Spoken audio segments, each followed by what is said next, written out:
Não tem como. Olha, pastor, o senhor vem que está de férias, né? Os irmãos, quando tiram férias, também não vão na igreja. Eu estava passeando e pensando, pesquisando. Aí eu fui pesquisar na quinta-feira, no dia de culto. O dia de culto da igreja próxima tinha as quartas, para perder esse culto. Mas nós fizemos um culto na quinta.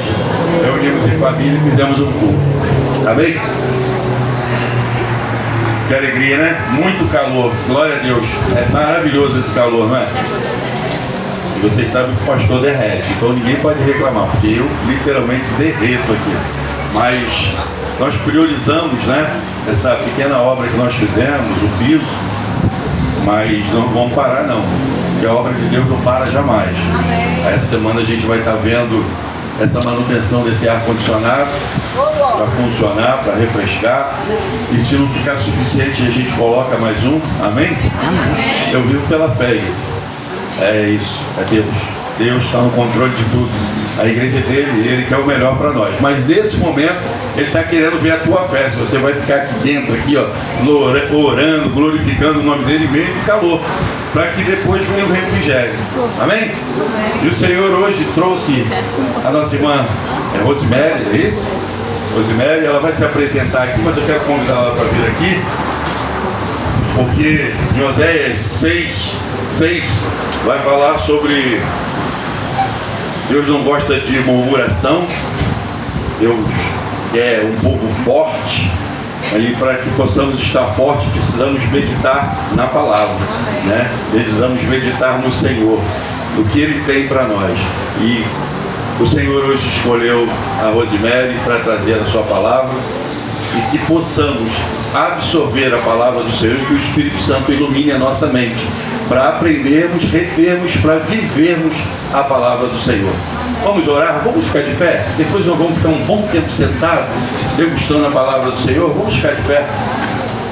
Vamos orar, entregando a vida da Rosemary nas mãos do Senhor, para que Ele possa usá-la mais uma vez. E logo em seguida ela vai se apresentar, dizer a sua igreja, vai ficar bem. Rosemary, fique à vontade. A igreja aqui é do Senhor, e o Senhor conduz a sua vida, conduz a mim e conduz essa igreja. Que Deus possa te conduzir. Vamos orar. Maravilhoso Deus, Pai querido que estás no céu, te damos graças, Senhor, pela vida da Rosemary, por esse ministério tão lindo, Pai querido. Mas sabemos que tudo isso foi porque o Senhor alcançou a tua serva. E nessa noite, Senhor, use mais uma vez a tua serva para falar à tua igreja, e que possamos reter a tua palavra, cheios do Espírito, Senhor, e que o teu Espírito ilumine a nossa mente para vivermos a tua palavra. Pai, usa a tua serva para a glória do teu nome. Te oramos em nome de Jesus. Amém. Amém. Podem assentar-se, meus irmãos. Eu quero cumprimentá-los com a graça e a paz do Senhor. Amém. É uma alegria muito grande poder estar aqui esta noite adorando o Senhor na Igreja Batista em Cosmos, né? A missionária Joseni esteve aqui, ela está conosco também ali, esteve aqui pregando e chegou lá. Nós trabalhamos juntas lá no Seminário Betel Brasileiro, ali em Campo Grande. E ela chegou falando muito bem dessa igreja. E ela ficou tão encantada com vocês e falando o tempo todo. Eu disse assim, olha, se o professor Mateus não me convidar para ir lá, né, Camila? O negócio vai ficar muito bom para ele aqui no Betel, não. Eu pensei, né? E Deus teve misericórdia de mim, né? E falou o coração do professor Mateus. O professor Mateus, membro desta igreja, ele trabalha conosco lá, é um dos nossos professores, e ele nos fez esse convite. E eu disse sim, domingo à noite estou disponível, estarei lá com os irmãos, né, vendo de pertinho o que a missionária Joseli falou sobre a graça de Deus que tem operado no meio de vocês. Sinto muito honrada, é uma alegria muito grande. Eu só passo aqui em frente e hoje tenho esse prazer de entrar para cultuar com os irmãos. O primeiro serviço que o pregador, a pregadora presta a Deus num culto é cultuar junto com os irmãos. E Deus já falou muito conosco nesta noite, né? Através dos louvores. Porque culto é quando nós falamos com Deus e Deus fala conosco também. Então as orações, os louvores que já foram entoados aqui, Deus já falou ao meu coração, né? E eu tenho também essa tarefa do culto nesta noite. E o culto é um privilégio, né, irmãos? Que coisa boa a gente ter uma igreja para ir. Essa não é a realidade de muita gente, mas Deus tem nos dado. Você pensar assim, já pensou você acordar numa dia de culto, aqui é quarta também, né? Quinta. Numa quinta-feira ou num domingo, não ter um lugar para ir reunir-se com os irmãos? O crente fica como? Porque crente gosta disso aqui. Amém. Crente só tá bem assim. Esse negócio de crente, culto em casa. Pastor nem aguenta as férias, né? Pastor, vem pro meio da congregação. É porque nós somos, de fato, irmãos, impelidos. A gente quer e a gente se alimenta dessas coisas. É culto, é comunhão, é serviço, é adoração, é ver o outro, é ouvir as lutas e as vitórias. É isso que nos alimenta nessa comunhão dos santos. E louvado seja Deus por isso, né, amados? Então é maravilhoso. E ser missionária, eu sou missionária, sirva ao Senhor já nesse ministério. Já estamos chegando aí quase aos 40 anos. Servindo ao Senhor em missão integralmente. E esse é um privilégio que eu tenho. Às vezes, cada domingo à noite eu estou num local, pregando a palavra. Às vezes estou nos cultos assim, meio que Cassiane, né? 500 graus de puro fogo santo e poder, né? E às vezes vou para uns cultos mais brisa, né? Eu sou membro da igreja congregacional, né, da Camaipi. Meu pastor é o pastor Floriano Coutinho, mas eu trabalho já há praticamente 15 anos com o Seminário Betel aqui em Campo Grande e 6 anos estamos ali na direção do seminário. Então eu sou mais da brisa, sou meio batista assim, né, irmãos? Mas eu estou sempre transitando nessa beleza e diversidade que é o povo de Deus nessa nação. E esse privilégio o Senhor tem me dado por conta do ministério da pregação, a vocação missionária. E assim, vamos ser, eu digo, na igreja, a gente não precisava fazer mais nada. Só ser igreja, isso é muito glorioso, meus irmãos. Ser parte do corpo de Cristo, sabe? É maravilhoso isso. Mas Deus tem nos dado também nesse corpo um lugar de servir. E essa noite, no culto que estamos prestando ao Senhor, eu vim servi-los com a palavra de Deus também. E eu quero convidar os irmãos para que possamos abrir as nossas Bíblias no livro do Apocalipse. O nosso irmão que conduziu o louvor leu 2 textos, né, no Apocalipse. Eu falei, hoje a palavra está no Apocalipse para a gente, né? Vamos abrir aí, irmãos, capítulo iniciais. Nós estaremos usando o capítulo 2, mas nós vamos deixar a nossa Bíblia aberta. Vamos ler então o capítulo 2 do Apocalipse até o verso de número 8. Apocalipse, do verso 1 até o verso de número 7, melhor, né? O 8 a gente já começa um outro assunto na nossa divisão aqui da Bíblia. Ali é NVI, né? Então vamos ler na versão que está sendo projetada. Podemos fazer essa leitura juntos, irmãos? Amém, então. Então vamos ler. O pastor está me ajudando aqui, estou me situando ainda. Vocês estão muito tecnológicos, né?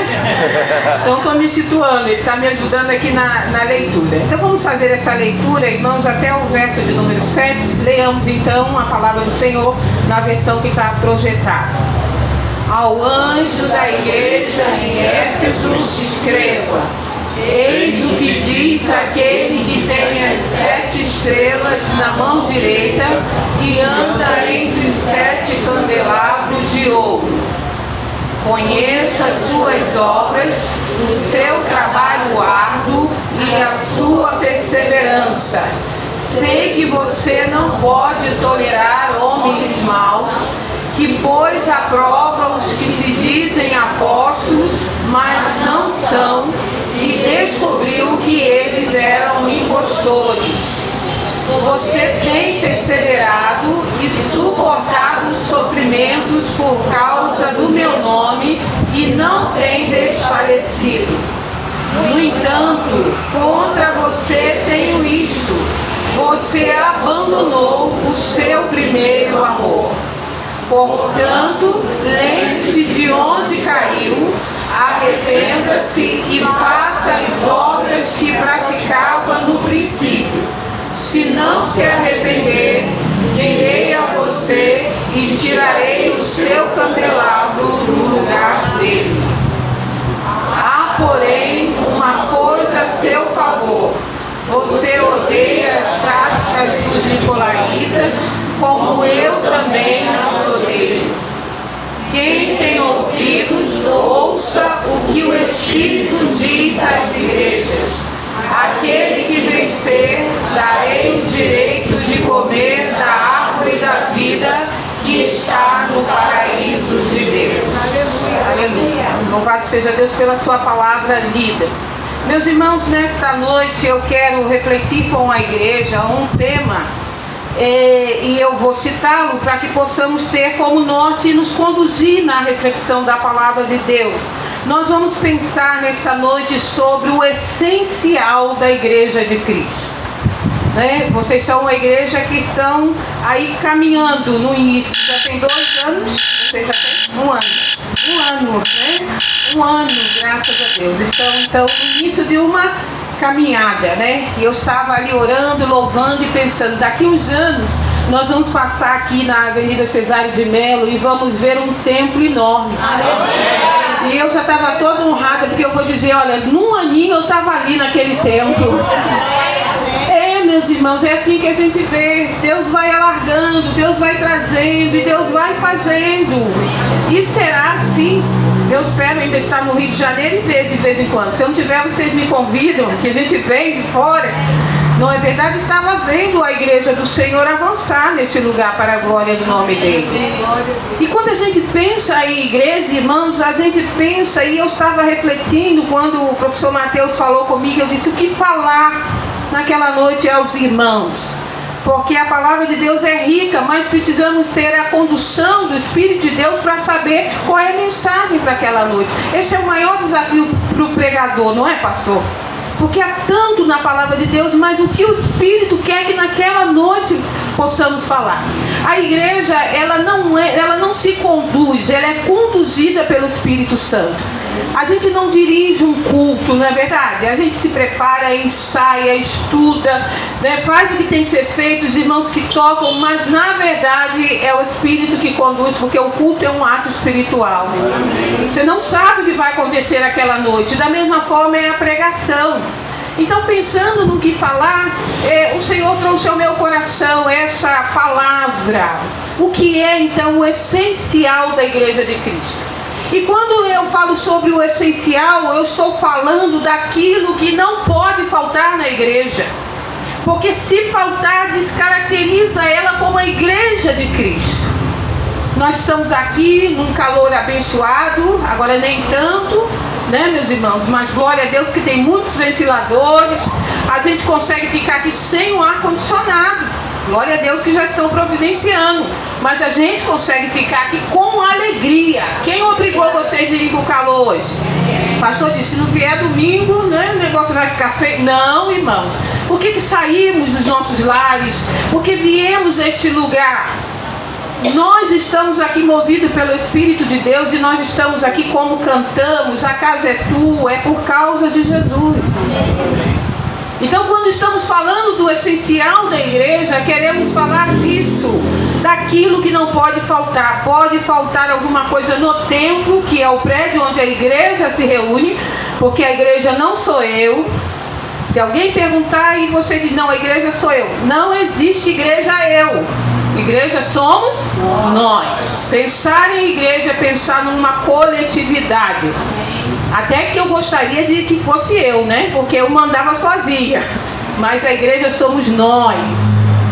Eu estou sob o serviço de alguém. Eu preciso do serviço de alguém. Eu preciso dos dons de alguém para que eu possa me edificar. Eu preciso, meus irmãos, da oração de alguém. Eu preciso ouvir a palavra de alguém. Eu sou dependente de certa forma do outro, porque a igreja é corpo. Igreja é corpo. Eu não sou a igreja. E não existe igreja sem ajuntamento, irmãos. A história dos desigrejados é uma história que não tem fundamentação bíblica. Se é igreja, pressupõe reunião, encontro, ministração, queridos, à luz da teologia bíblica, da palavra de Deus. Então, quando falamos de essencial, não queremos falar do ar-condicionado que pode nos faltar, não pode? Não queremos falar, irmãos, do instrumento que pode nos faltar. O teclado, o violão, fica mais bonito com eles. Mas se eles não estiverem no dia do culto, o irmão vai cantar sem tudo isso, não vai? Amém. Eu sou missionária, trabalhei em sertão e às vezes não tinha nada disso. E não tinha nem quem cantasse, meus irmãos, porque eu não canto, eu louvo. Tem um pessoal que canta e louva, não é? A nossa irmã que estava aqui no microfone, ela canta e louva. Eu só louvo, irmãos, porque se eu cantar, vocês não me chamam de novo. Eu não canto, eu louvo. É diferente, mas algumas pessoas Deus deu a graça de cantar. E no campo missionário, a graça de Deus vem sobre mim e eu canto e louvo. A missionária Joseli canta e louva, mas eu não canto e louvo, eu só louvo e estou contente com isso. Porque cantar não é para todos. Mas se faltar o instrumento, nós temos a voz da irmã, nós temos a voz do irmão, nós temos a presença do irmão. Porque nós não dependemos disso para cantar. Se vocês estivessem aqui numa cadeirinha menos confortável, porque essa cadeira de vocês é chique. Sentei nela, gente, né? Falei, é por isso que o professor Mateus está ficando metido lá no seminário Betel. A igreja vai ficando chique, né? É uma cadeira chique. Irmãos, não é todo lugar que eu vou e tem uma cadeira dessa qualidade. E a gente tem que ser grato a Deus por isso. Cada conquista, cada coisa que chega, cada coisa que Deus faz, porque isso sinaliza a graça dele no meio da igreja. Mas se faltasse essa cadeira, tivesse uma de uma qualidade inferior, isso seria essencial, irmãos? Não. Se pensarmos em coisas, nós sabemos que nada disso é essencial à igreja de Cristo. E quando nós estamos falando essencial, é aquilo que não pode faltar na igreja. É aquilo que, se faltar, a igreja deixa de ser igreja. Eu quero pensar com os irmãos nesta noite sobre isso, a partir do texto que nós lemos. E como uma palavra introdutória e preliminar, vamos pensar então no contexto em que esse texto, essa palavra é dirigida à igreja. Se você é um leitor da Bíblia há algum tempinho, sabe que o Apocalipse significa revelação e a mensagem que o Senhor deu ao seu servo João para que João pudesse enviar, nesses 3 primeiros capítulos aí, uma mensagem às 7 igrejas naquela região da Ásia. E a cada igreja ele enviou uma mensagem, né?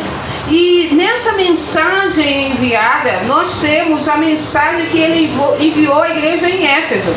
A igreja em Éfeso é uma igreja que no texto bíblico é demonstrado, né, que pelo menos os 3 pastores passaram por lá. João, o próprio apóstolo Paulo, por 3 anos ficou ali, e também o jovem Timóteo. E quando nós olhamos para a mensagem de Jesus a esta igreja, né, nós vamos pensar, irmãos, que a mensagem de Jesus para esta igreja, por isso a escolha do texto, é exatamente uma mensagem daquilo que não podia faltar àquela igreja.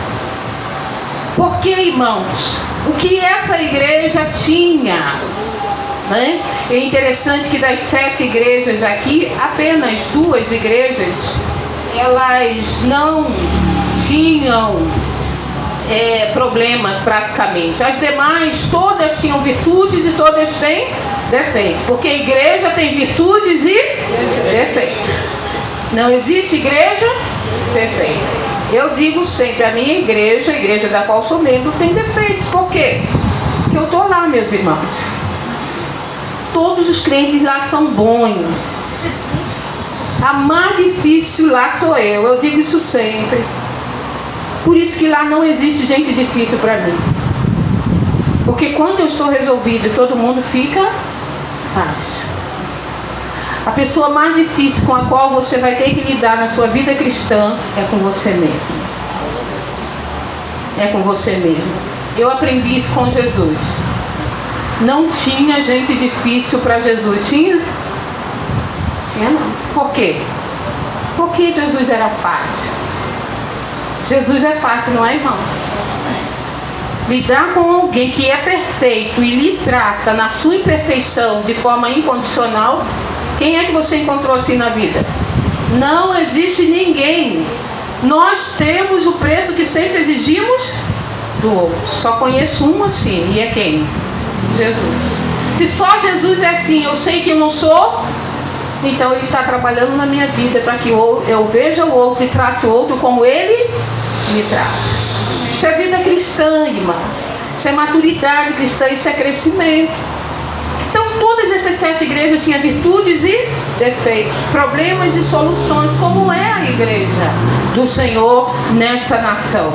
Então o Senhor escreve ao anjo. Alguns dizem que o anjo aqui da igreja, né, a mensagem é a questão do pastor da igreja, né? Nós podemos fazer uma breve reflexão sobre isso, e necessariamente a ideia de anjo aqui não está ligada à questão do pastor ou do dirigente, que poderia nem ser uma pessoa com a função pastoral, mas porque a palavra ângelos, anjos, porque é mensageiro.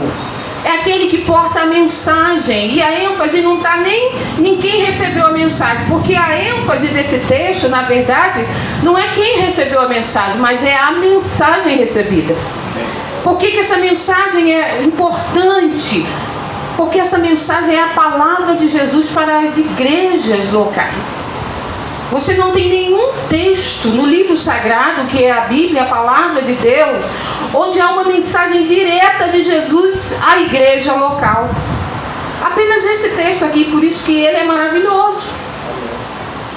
Ele é espetacular por isso, porque é o próprio Jesus fazendo um raio-x, uma radiografia da igreja, dizendo isso é bom, isso não é, isso é o que deve ser, isso não é. E é maravilhoso. Nós fazemos avaliação da igreja, não fazemos, irmãos? Nós fazemos. E eu, pelo menos, sou craque nisso. Não sei você. Nós fazemos, irmãos. Nós falamos, isso está bom, isso não está bom, deveria ter isso não deveria. Nós avaliamos, nós temos critério. A sociedade avalia a igreja. Hoje a rede social, né, irmãos? As coisas que acontecem, o povo vai lá para... E a gente já corre nos comentários, a gente vê como a sociedade avalia a igreja. E a gente observa que todo mundo tem uma avaliação da igreja. Mas Jesus não faz uma avaliação da igreja. Jesus dá um diagnóstico. E ninguém tem um diagnóstico tão preciso da igreja quanto Jesus. Por isso que essas cartas, elas são maravilhosas e elas têm ensinos profundos a nós, comunidades locais do Senhor, nesse momento, nesse tempo contemporâneo, porque é a mensagem, e a ênfase não é no mensageiro, mas é na mensagem. Só se cita ângelos, o anjo, por causa da mensagem, porque a ênfase do Novo Testamento nunca é no mensageiro, é sempre na mensagem. Por exemplo, por que os apóstolos são importantes para a história da igreja? Por causa da sua mensagem autoritativa. Qual é o valor de um apóstolo para nós, irmãos? Igreja contemporânea. Não é aquele homem, não é sua função, como alguns hoje até buscam esse negócio aí, vem do apóstolo, porque vem aí a hierarquia, né? Eu brinco, aí fala, tem, depois do apóstolo tem o semideus, o querubim, o serafim, e vai embora. E a gente brinca ali, assim, o missionário, tadinho, tá lá, né? Nem aparece mais, porque é um título, irmãos. Isso é fato, que nem se trata mais. Porque chamar de missionário hoje não dá nada, meus irmãos. Absolutamente nada. Mas se você chamar de primaz, entende? Isso é desse tempo contemporâneo, da vaidade humana. Mas se você vai para o texto sagrado, o valor do apóstolo para nós é o fato dele ter recebido uma mensagem e ele comunicou essa mensagem, e nós cremos no Cristo da mesma forma que o apóstolo creu mediante a sua mensagem. É só isso. Então, qual é o valor da igreja, da carta às igrejas da Ásia no Apocalipse? Não é o mensageiro, é a mensagem, porque sempre a mensagem é maior do que o mensageiro. E todo mensageiro, ele está debaixo, ele está sob a mensagem. Ninguém é maior do que a mensagem. E a mensagem é o Evangelho, é o próprio Cristo. E não há nada maior que o Evangelho. Então a ideia do anjo aqui é muito mais ligada à ideia e à importância da mensagem do que ele mesmo. Então os candelabros aí, nessa versão da NVI, não é candelabros, né? Vou usar esse termo, porque nas outras são candeeiros, mas candelabros, o texto é a própria igreja, as próprias igrejas, para a gente entender um pouquinho do texto. Então, ele traz essas comparações. Se você ler o capítulo 1, você vai ver que ele já tinha definido isso. E interessante que o lugar que Jesus ocupa no meio, né, dos candelabros, que Jesus está no meio dos candelabros, né? Eu acho muito interessante isso. O que significa isso? Jesus está no meio da igreja, irmão. Tem nada que você vai contar de novo para Jesus que ele não saiba sobre a igreja. E o que Jesus está fazendo no meio da igreja? Jesus está aqui essa noite, não está, amados? Está. Jesus está entre nós. Jesus, o Espírito está em nós. Jesus está entre nós. E o que Jesus está fazendo no meio da igreja? Jesus está no meio da igreja operando aquilo que ele quiser fazer. E aí ele cura, ele te anima, ele te encoraja, ele te exorta, ele faz o que ele quer fazer. A gente nunca sabe o que Jesus vai fazer num culto. Você sabe? Eu nunca sei. Então Jesus está no meio do candelabro. Jesus está no meio da igreja. Ele não só é Senhor da igreja. Mas se você ler o capítulo 1, o que ele está fazendo no meio da igreja? Ele não está estático. O texto diz que ele anda no meio da igreja. Por que Jesus anda no meio da igreja? Ele não está parado, ele está operando, ele está agindo. Por isso que culto não é um movimento humano, irmãos. A gente se reúne, mas quem conduz, quem realiza é o próprio Cristo, o Senhor da igreja. Isso é singular. Não existe nenhuma comunidade, nenhuma instituição como igreja.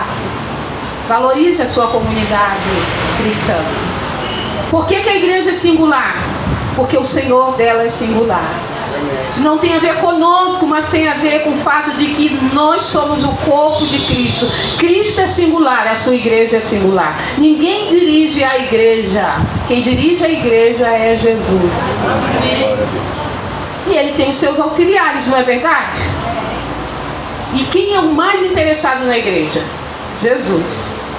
Vocês estão preocupados com o espaço e Jesus já está providenciando espaço para vocês. Vocês nem estavam aqui, Jesus já tinha visto tudo, irmãos. Quantos passos Jesus está à frente da igreja? Quantos você acha? Anos-luz. Tem nada que você traz para ele que ele já não saiba.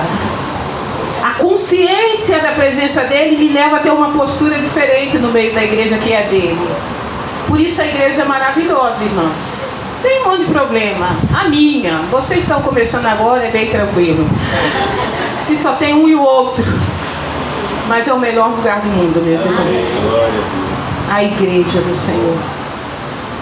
Então a igreja em Éfeso é uma igreja que Jesus está no meio dela, Jesus anda no meio dela, Jesus fala. Aquele que portava a mensagem, essa é a importância dela. E qual é a mensagem que Jesus traz aqui para essa igreja? E antes de pensarmos brevemente nessa mensagem, irmão, vamos pensar ainda quais as características de Jesus ainda nessa igreja. Ele está presente, ele anda no meio da igreja e ele ainda tem nas mãos dele as estrelas, que ele chama, que são os mensageiros. Por que os mensageiros estão na mão de Jesus? Está tudo isso aí no texto que lemos. Você vai ler com calma em casa. E diz que está nas mãos dele, e diz que ele conserva as estrelas nas mãos dele. Exatamente pelo que eu disse, irmãos. Por que ele conserva? Está falando do mensageiro. Ele conserva a mensagem, é o lugar da autoridade. Que não é o homem, mas é a mensagem que é o Evangelho. Onde está a mensagem do Evangelho? Está preservada pelo próprio Cristo, irmãos. Por isso que por mais que queiram corromper, trazer um outro Evangelho que Paulo fala na carta aos Gálatas, Sempre haverá o evangelho genuíno e uma igreja genuína. Sabe por quê? Porque Jesus conserva a sua igreja nas mãos dele. Isso não tem a ver conosco, com o que somos, com o que fazemos, com o que sabemos, com as experiências que temos. Isso tem a ver com o fato de que aquele que é Senhor da igreja tem os seus, a palavra da autoridade, o evangelho nas mãos dele. E o texto mostra isso também. A posição de Jesus em relação à mensagem desta igreja é muito interessante. Ele está presente, ele anda, ele está com as mãos conservando a mensagem do evangelho no meio da igreja. Isso significa que onde a igreja está, Cristo está presente e ele sabe o que acontece lá. Irmãos, veja do que nós fazemos parte, de uma comunidade que é a comunidade de Jesus. E é isso que a carta aqui, às 7 igrejas, e essa também nos mostra sobre Jesus. Agora vamos dar uma olhadinha nesta igreja, porque estamos pensando no essencial da igreja, aquilo que não pode faltar, senão a descaracteriza de ser a igreja de Cristo. A igreja de Éfeso era uma igreja que o Senhor diz: eu conheço as suas obras, o labor. É uma igreja operante, irmãos, eles trabalham. É gente que carrega cadeira, é gente que vira massa, é gente que toca bateria. Gosto de ver mulher na bateria, gente, né? Avalia é difícil, né? Desde quando a gente encontra uma outra corajosa. Eu nunca tocaria bateria, porque eu tenho um problema de coordenação motora. Mas Deus levanta, e quando eu vejo uma coisa que eu não tenho, eu admiro. Não é uma riqueza o corpo de Cristo, irmão? Você olha para o outro e diz: meu Deus, eu não tenho isso, mas eu cheguei aqui, eu fui recebida por uma jovem, o sorriso dela brilhou à noite. Ela está ali, ela é tímida, vai me pegar depois do que eu estou falando, citando o nome dela. Estou citando ela, o nome não, que eu não lembro. Mas, irmãos, que coisa linda. Uma pessoa que tem graça de Deus para receber. A nossa outra irmã ali que me falou é diaconisa, ela não sou da obra social. Vê quantas informações já peguei dessa igreja aqui. Não é que eu seja fofoqueira não, irmão. Sabe que é que eu gosto das particularidades de cada comunidade. Cada lugar que chega eu fico vendo. Porque não existe uma igreja nesse país, nesse bairro, igual a outra. Porque cada um é único. E aí chegamos ali, né, eu já preocupada com a hora, 2 minutinhos para 7, aí já saí do carro. Mas quando cheguei ali tinha um sorriso dela. Aí dá aquela... Aí, eu não tenho essa graça de Deus, mas me alegrei porque ela tem. Pode deixar ela na portaria, viu, gente? Pode deixar ela lá. Depois eu vou descobrir o nome dela de novo, que eu já esqueci. Isso é trabalho, irmãos. É portaria, é o que toca, é o que carrega, é o que dirige. Isso é trabalho. E a igreja de Éfeso era uma igreja de trabalho, mas não era só um trabalho não. Sabe aquele trabalho de labor? Jesus disse assim: eu conheço as tuas obras, o teu labor, o teu esforço. Irmãos, eu amo Jesus, mas se tem algo que eu aprecio de Jesus, é quando ele valoriza o que você faz para ele. Até um copo de água que você dá para alguém, porque é um profeta de Deus, você recebe recompensa de Deus. Pense nisso, um copo de água. Tem alguém que já vai receber hoje aqui, né? Irmãos, se ele está zeloso por um copo d'água, guardado as proporções da interpretação bíblica, se ele valoriza isso, imagina, irmãos, muito mais que você faz. Quando eu vejo um crente dizendo assim: eu trabalho, ninguém veja, eu falo: meu irmão, vamos pensar nisso aqui. Porque se tem alguém que jamais vai deixar de olhar aquilo que você faz para ele, para louvor dele, para serviço do corpo dele, é Jesus. Ele não fica devendo nada a ninguém, então trabalhe para ele. Ele está olhando para a igreja de Éfeso e diz: eu conheço a obra que vocês fazem para mim, eu conheço o labor de vocês. Vocês são uma igreja operosa, laborosa. É a primeira diagnóstico que Jesus levanta sobre a igreja de Éfeso. E essa igreja tinha uma outra característica muito interessante, irmãos. Além de ser laborosa, era uma igreja boa na doutrina. Chegou um pessoal lá ensinando os negócios esquisitos, umas doutrinas que não eram as doutrinas dos apóstolos. A igreja do Senhor, ao longo da história dos séculos, ela sempre enfrentou os falsos ensinos e os falsos ensinadores.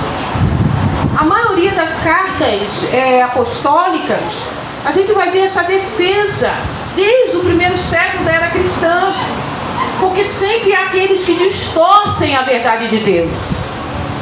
E aí, meus irmãos, sempre os apóstolos vinham com a palavra de Cristo, que é a mesma para nós hoje, não temos outra. E chegou um pessoal lá que eram os falsos apóstolos e começaram a ensinar uns negócios esquisitos lá. Mas essa igreja era boa de doutrina, boa de Bíblia. Hoje esse é um desafio, viu, irmãos?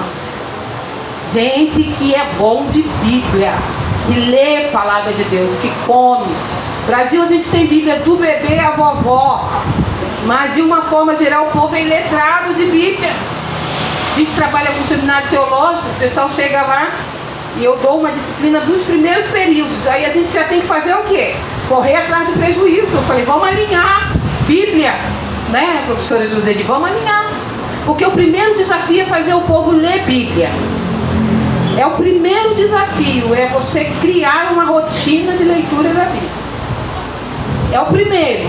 Então vamos trabalhar para começarmos a ler, que é um desafio diário. Mas essa igreja aqui era uma igreja que lia, conhecia a doutrina, porque quando alguém trouxe um falso ensino, Jesus fala, olha, para eles, vocês puseste à prova os falsos apóstolos. Essa igreja era tão preparada que essa igreja provou o que ela ouviu e viu dos falsos apóstolos. Então, primeiro, é uma igreja operosa, é uma igreja com uma doutrina firme e que cria na autoridade da mensagem de Jesus. Ela não aceitava qualquer interpretação bíblica. Não aceitava. Enquanto se falava de Bíblia, ela se cria. Mudou a Bíblia, estou falando, aplicando, né? Mudou a Bíblia, ela não aceitava.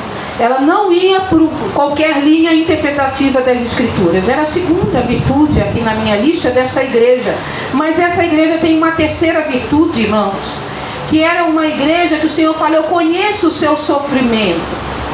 E o interessante de pensarmos sobre a igreja em Éfeso, queridos, que quando a gente fala que tipo de sofrimento essa igreja tinha, não era um sofrimento assim, olha, alguém perdeu o emprego, que isso é um sofrimento, sem dúvida nenhuma, alguém adoeceu, tudo isso é sofrimento. Mas o sofrimento que essa igreja passava, irmãos, era algo assim, para a gente entender de forma bem prática. Os irmãos no domingo estavam todos juntos, como a gente está aqui, faziam o culto deles. E aí lá tinha uma irmã grávida, aí a gente falando já com as irmãs cercando e conversando com ela, e o bebezinho no seu ventre, já marcando o culto, né? Quando o bebê nascer, aquela coisa de igreja que a gente sabe. Num domingo. Só que chegava o outro domingo, não tinha, aquela irmã não chegou para o culto, e está todo mundo triste. O que aconteceu, meus irmãos? E todo mundo já sabe, ninguém quer nem falar sobre aquilo. Porque naquela semana, irmão, Roma tomou aquela cristã e jogou aquela cristã na arena.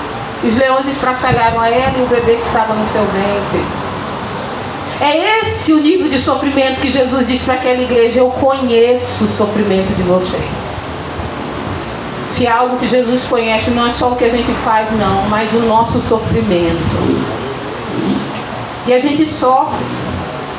E se você pensar, nós não sofremos, irmãos, apenas porque somos humanos, que sofremos tudo que todo mundo sofre, que vem para o ímpio, vem para o justo. Mas o sofrimento dessa igreja era sofrimento desse nível, perseguição. O simples fato dela ser seguidora de Jesus levava ela ao sofrimento.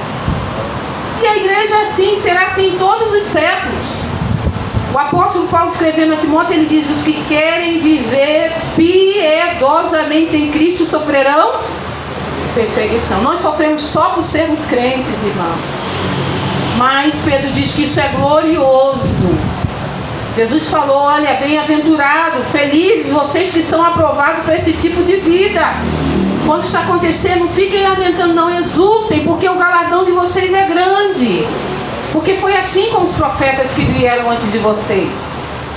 Era esse sofrimento. Jesus disse: eu conheço. Irmãos, mas o interessante é que não era só uma igreja que sofria, mas ela perseverava no sofrimento. E perseverava por quê? Por causa do nome de Cristo. Ela passava por isso, mas ninguém deixava de se reunir, ninguém deixava de adorar a Deus, ninguém deixava de pregar o nome de Cristo. Jesus fala para ela: eu conheço, vocês passam por isso, mas ficam firmes. Irmãos, que coisa maravilhosa. Quem é o pastor que não quer dirigir uma igreja assim, viu, pastor? Uma igreja que trabalha, uma igreja firme na doutrina e uma igreja que persevera no meio do sofrimento. Você conhece um crente em Jesus quando ele está passando pelas provações da vida. O novo nascimento, irmãos, a conversão é apenas o início. A fé da gente é testada de muitas formas. Você vai conhecer se alguém é um cristão genuíno na hora das provações, na hora das lutas, na hora das adversidades, na hora do abandono, na hora da injúria, na hora da perseguição, na hora das incompreensões, que você vai saber se a sua postura é a postura de um seguidor de Jesus. A fé cristã, ela é provada para ser aprovada. E essa igreja persevera, meus irmãos. Então qualquer líder, qualquer pastor gostaria de pastorear esta igreja. Pessoas que trabalham, pessoas que estão firmes na doutrina e pessoas que têm compromisso, porque na hora do sofrimento persevera. Mas, irmãos, tem um fato aqui que me chama a atenção nesse texto. E o fato é que Jesus está contra esta igreja. Aí a gente dá um parafuso, né? Vocês até levantaram a cabeça agora, estava muito bom, né? Mas Jesus disse: eu tenho contra ti. E, irmãos, todo mundo pode ficar contra a igreja. O diabo é contra a igreja, você sabia disso? Por isso que a gente passa por coisas e às vezes você pensa que a sua luta é com o irmão. Não é, nossa luta não é contra a carne e sangue, mas contra principados e potestades, contra as forças espirituais do mal nas regiões celestes.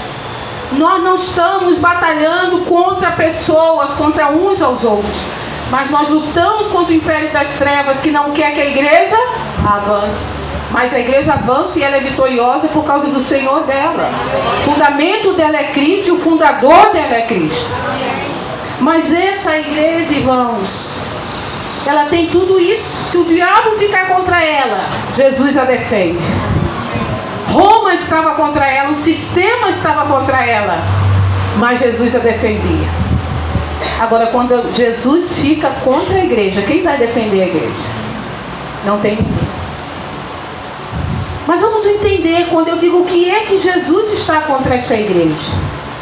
Porque essa igreja abandonou o primeiro amor. O que é o essencial da igreja? E o que é o primeiro amor? A gente precisa entender isso. Ao longo da sua vida cristã e da minha, né, dentro da tradição da igreja, não é a tradição da história da igreja, a tradição da igreja, quando a gente fala de primeiro amor, o que a gente pensa? Eu abandonei aquele fervor, não é? Quando eu ia para a igreja, para o evangelismo, a igreja que está começando e a gente fica, se tiver culto todo dia, de manhã, de tarde, de noite, a gente está ali, essa coisa gostosa. A gente sempre pensa que é isso, né? E eu passei um tempo na minha vida pensando, primeiro amor é esse negócio. Porque o que Jesus tem contra aquela igreja, no sentido de dizer, gente, há algo aí que está faltando, que não deveria faltar. E é o primeiro amor. Irmãos, o primeiro amor, no início da nossa vida cristã, a gente fala de muita paixão, né? Muita oração. O que o outro faz, a gente está imitando, essa coisa assim, boa, é uma paixão. É uma paixão. Mas será que nós temos que voltar a essa época? Eu sou crente em Jesus há mais de 40 anos. Eu comecei a refletir sobre isso e ler e estudar ao longo da minha vida, irmãos. Será que é disso que o Senhor está falando? Eu não quero ser a crente que eu fui no início da minha caminhada, porque eu era muito, ainda sou bastante, mas eu era mais ignorante a respeito da palavra de Deus. Porque na caminhada você vai construindo entendimento, então você vai amadurecendo, você vai crescendo, você vai tendo vivências no Evangelho de Cristo que vai te forjando e você vai amadurecendo. Então, eu disse, isso não pode ser o primeiro amor. Eu não quero voltar a esse tempo lá, inicial. Então, do que o Senhor está falando que tem contra essa igreja? Irmãos, porque a paixão inicial da caminhada cristã, a gente tem tudo isso. A gente tem muita oração, muita frequência, muito culto, e glória a Deus por isso. A gente tem muita fome de conhecimento, mas a gente tem pouco conhecimento. Porque a gente ainda não tem o tempo necessário. Vida cristã não é algo que você nasce hoje e amanhã você entendeu. Não, você vai ser provado, você vai passar pelos processos, você vai ser formado no caráter de Cristo. Então o primeiro amor não é disso que o texto propõe para nós, irmãos. Mas se não é isso, o que o texto está dizendo então? Eu gosto da palavrinha que é usada aqui no original, a palavrinha protos, né? E essa palavra, ela é usada naquele texto do filho pródigo, lembra, irmãos? Quando o filho pródigo volta, quem conhece o texto de Lucas 15, e o pai diz assim, traga para ele a melhor roupa. É a mesma palavra aqui para primeiro amor. Então, qual é a ideia de verdade, irmãos, que a gente pode compreender aqui? É a ideia de primeiro. O que o Senhor está dizendo para a igreja de Éfeso que o Espírito de Deus pode aplicar a nós hoje? Que a gente pode ter obras sem ser fruto do amor. A gente pode ter doutrina sem ser fruto do amor. A gente pode perseverar em meio ao sofrimento por outras razões que não seja o amor. A palavra traga melhor roupa, melhor ali é primeiro. Então o que ele está dizendo? Há algo que tem que vir antes na igreja. Obras têm que ser fundamentadas no amor. Perseverança no sofrimento tem que ser fundamentada no amor. Doutrina tem que ser fundamentada no amor. Nós vivemos um tempo de muito conhecimento e glória a Deus por isso, irmãos. Gente que discorre sobre temas teológicos extraordinários. Onde você vai, você tem um seminário. Graças a Deus por esse acesso. Ai, irmãos, mas como é difícil encontrar gente que discorre tão bem sobre a teologia, mas que a vida não inspira ninguém no amor. Pelo contrário, às vezes o seu conhecimento lhe faz tão arrogante e lhe coloca tão acima do outro que você fica assim. Irmãos, o que vale para Jesus? O que ele coloca Jesus contra nós? É a ausência, irmão, de acreditarmos que podemos ser igreja sem amor. E por que não é possível? Porque igreja pressupõe uma comunidade de gente que foi amada. Por que nós estamos aqui, irmãos? Porque eu posso dizer, sou crente em Jesus, sirvo a Jesus na missão. Nós estamos aqui, irmãos, porque nós somos amados quando nós éramos pecadores. Deus deu prova do seu amor para conosco no fato de ter Cristo morrido por nós, sendo nós ainda pecadores. Deus não me ama porque hoje eu estou bonitinha aqui com vocês, não. Nem vocês comigo. Deus ama pecadores. Sabe qual é o tipo de pecador que Jesus ama? Deus ama o perverso, que a gente nem consegue amar.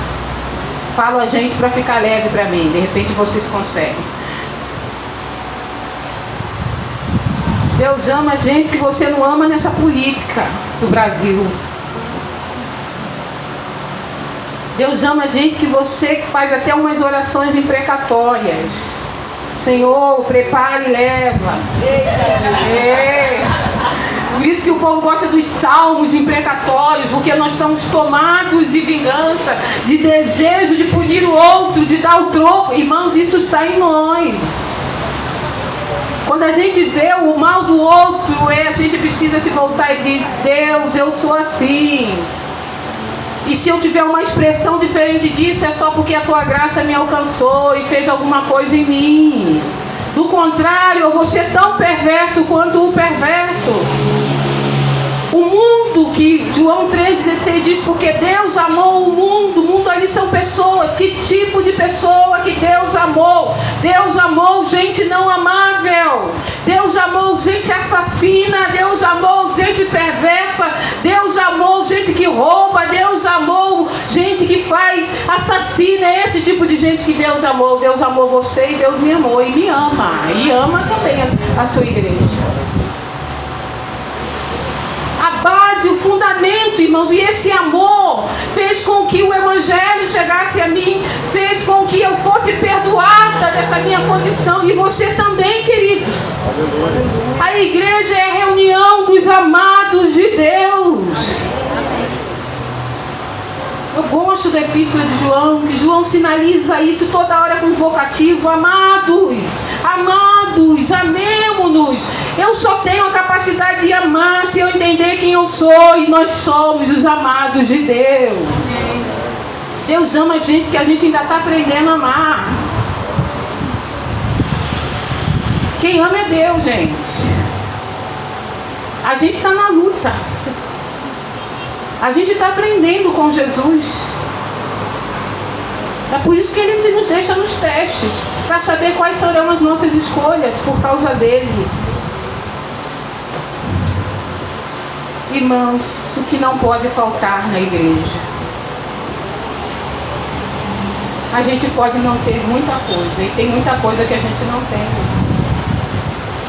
Mas o que vai nos descaracterizar como igreja de Cristo são movimentos que não são fundamentados no amor dele mesmo. Essa palavrinha aqui fala de primazia.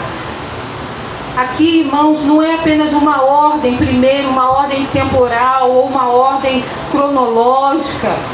Não, é a ideia daquilo que é prioridade diante do olhar de Jesus. É o sentido daquilo que é a primazia, daquilo que não pode faltar, daquilo que eu tenho chamado, irmãos, do essencial da igreja. É aquilo que tem que vir antes de tudo, para que tudo mais tenha o seu valor. Se a gente pudesse parafrasear o texto, seria: tenho, porém, contra ti que abandonaste o amor que vem antes.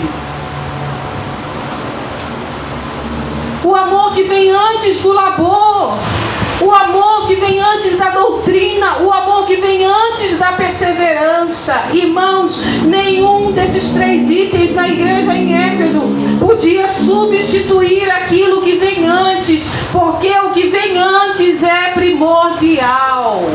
Estar aqui nesta noite precisa ser uma resposta minha de amor ao Deus que me amou.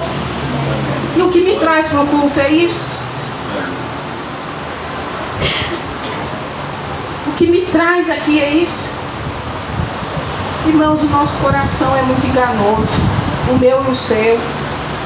Nós temos motivações desprovidas do amor. Não pode faltar o que é essencial. Não pode faltar aquilo que nos constitui como a igreja de Cristo, o amado da nossa alma.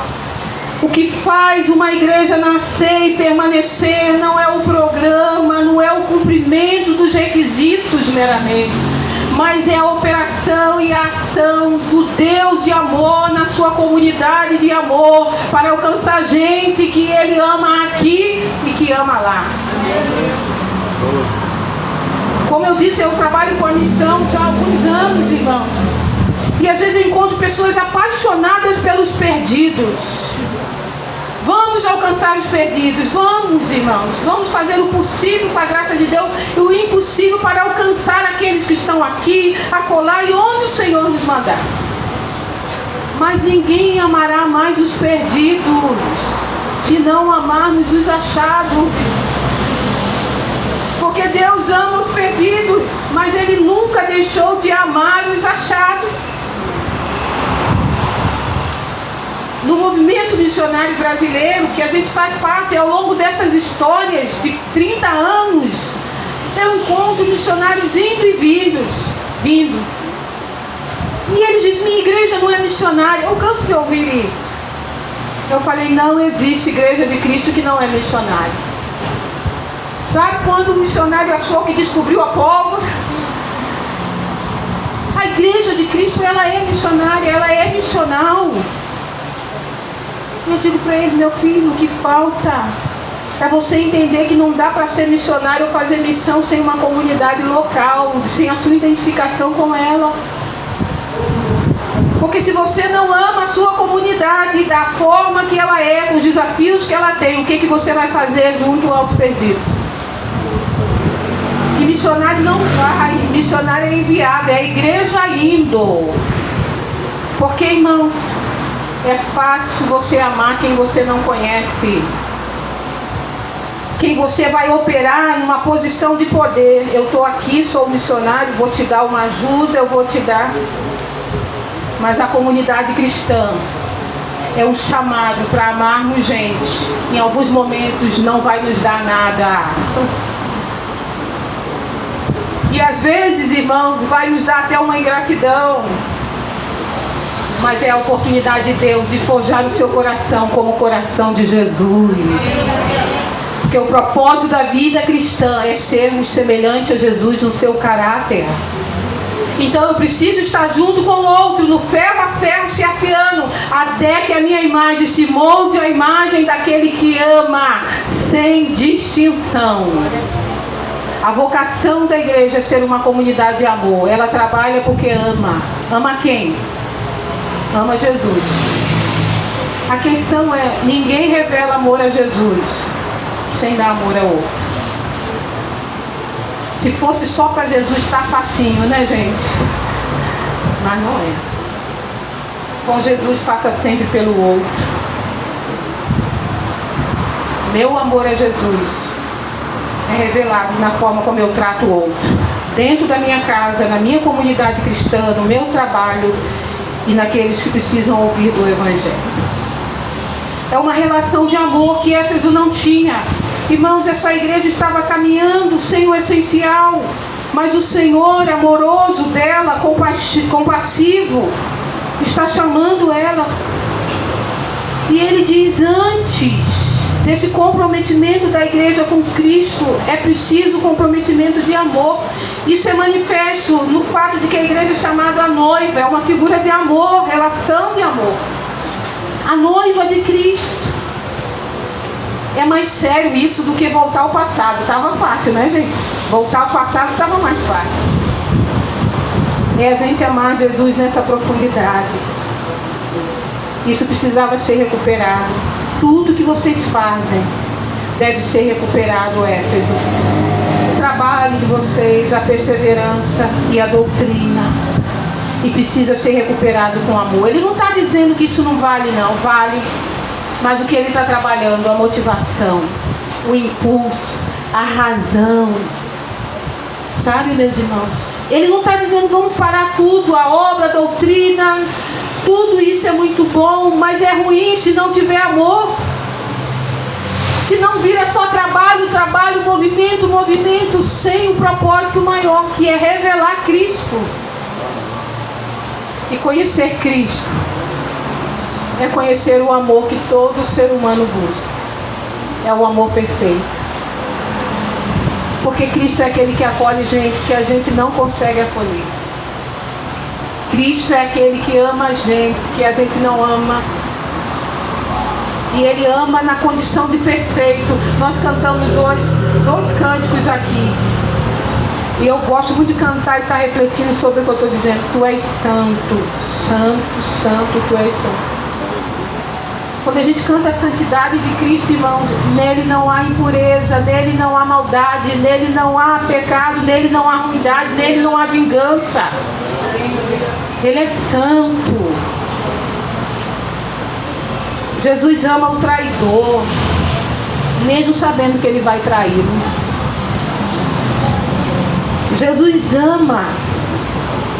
E a única coisa que o ser precisa, irmãos, é ser amado. Meus queridos, aqui vocês estão reunidos como a igreja de Jesus. E a pergunta mais importante é: o que não pode faltar nessa igreja? Não pode faltar o amor. Porque se faltar o amor, somos descaracterizados como a igreja de Deus. Porque a maior mensagem de Deus em Cristo a esse mundo é que Ele amou ao mundo de tal maneira que deu. O que é amar? É doar-se em favor do outro. O nosso amor a Jesus é testado. Nosso amor a Jesus é questionado. Ele disse: Pedro, tu me amas? É mais do que a reunião, é mais do que cantar, é mais do que trabalhar, é mais do que construir, é mais do que ficar firme na hora da luta, é mais do que conhecer a Bíblia. É permitir, irmãos, que essa Bíblia forge o nosso caráter e nos molde em pessoas que vão amar. O essencial da igreja é Jesus. E Jesus é aquele que amou os não amados. O que não pode faltar na Igreja Batista em Cosmos, e o que tem que crescer à medida que vocês caminham, possivelmente não falte isso aqui, irmãos, o amor. Mas é saber onde vocês vão firmar as raízes e onde vocês vão crescer, amando. Amando Jesus. E esse amor é revelado no amor entre vocês, em seus lares, na comunidade e em direção ao perdido. Jesus chama a igreja de Éfeso e diz: volta. Por que, irmãos? Porque eu e você como igreja temos a tendência de ir embora no embalo e deixar aquilo que é essencial. Mas o Senhor amoroso da igreja está sempre nos chamando e dizendo: volta. E como Ele faz isso? Lembra de onde você caiu. Traga a sua memória quando você começou a fazer por fazer e você perdeu o amor a mim. Aí Ele dá uma palavrinha: arrepende-te. Volta ao primeiro amor. E essa noite, a palavra de Deus, o Espírito de Deus nos chama para este lugar. Voltemos ao amor que é o nosso Senhor e Salvador Jesus. Que porque amor se deu, e se deu numa cruz como um malfeitor, em resgate às nossas vidas. E que Ele nos abençoe. E a minha oração, que essa igreja avance, cresça, mas com aquilo que não pode faltar, com aquilo que é essencial. Amor a Jesus e a todos que Ele ama. E que o Senhor Deus os abençoe, meus amigos.